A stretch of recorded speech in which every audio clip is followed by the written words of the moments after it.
Hello horror addicts, कैसे हैं आप सब। आज मैं फिर से हाजिर हूँ एक नई कहानी के साथ। एंजॉय। फ़ोन की घंटी से रिनी हड़बड़ाकर जागी। फ़ोन की स्क्रीन पर अपनी मॉम का नाम देख वो और घबरा गई और तुरंत कॉल रिसीव की। हेलो हेलो रिनी, तुम्हें घर आना होगा, तुम्हारे दादाजी अब नहीं रहे।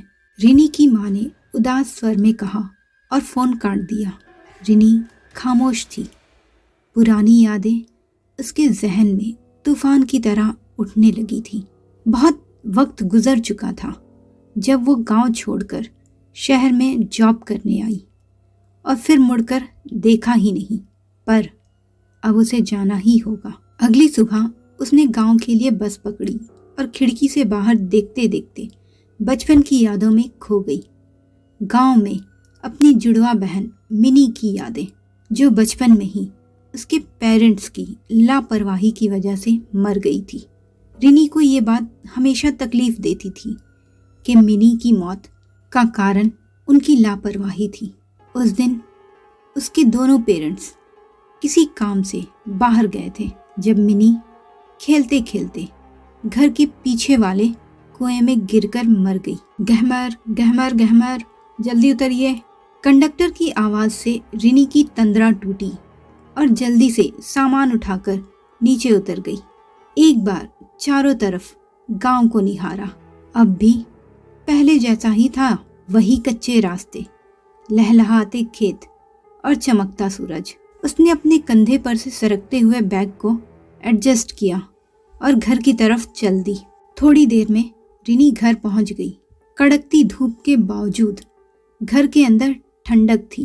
घर अब बहुत पुराना और जर्जर हो चुका था, पर उसकी दीवारें अब भी बीते वक्त की कहानी बयां कर रही थी। रिनी को देख उसकी माँ ने उसे गले लगाया और नजरें चुराते हुए बोली, दादाजी की बॉडी घर के पीछे है। घर में सब कुछ वैसा ही था जैसा उसके जाने से पहले हुआ करता था।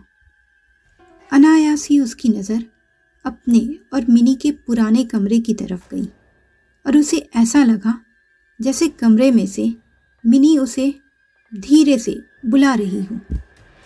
रिनी के कदम खुद ब खुद कमरे की तरफ बढ़ गए, पर कमरे में कोई नहीं था, हो भी नहीं सकता था।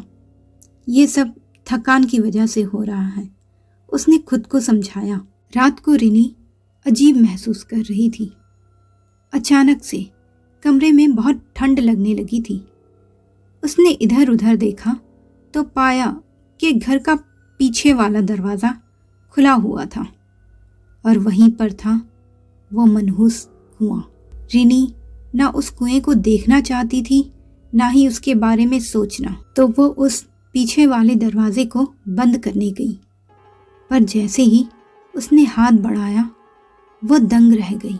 वहाँ अंधेरे में एक छोटी बच्ची रिनी की तरफ पीठ किए खड़ी थी। पीछे से सिर्फ उसकी पिंक फ्रॉक दिख रही थी, पर रिनी उस फ्रॉक को पहचानती थी। वो मिनी की ही फेवरेट फ्रॉक थी। मिनी, अनजाने में ही उसके मुंह से निकला। डरते हुए रिनी उसके पास पहुंची और जैसे ही उसने मिनी को अपनी तरफ पलटने को हाथ बढ़ाया, वो हवा में गायब हो गई। रिनी ने घबराकर सिर इधर उधर घुमाकर देखा, पर वहां कोई नहीं था। वो भागकर अपने कमरे में आई और दरवाज़ा लॉक कर लिया और सीधे भगवान जी के फोटो के सामने हाथ जोड़कर प्रार्थना करने लगी। तभी हवा में तैरते हुए उसे लफ्ज़ सुनाई दिए, रिनी, तुमने मुझे क्यों नहीं बचाया। तो मित्रों, कैसी लगी ये स्टोरी? क्या है मिनी का रहस्य? इतने सालों बाद मिनी क्यों दिख रही है रिनी को? ये जानने के लिए इसका अगला पार्ट ज़रूर सुनिएगा। और अगर ये कहानी आपको पसंद आई हो तो इसे लाइक और शेयर ज़रूर कीजिएगा और मेरे चैनल को सब्सक्राइब करना बिल्कुल मत भूलिएगा। धन्यवाद।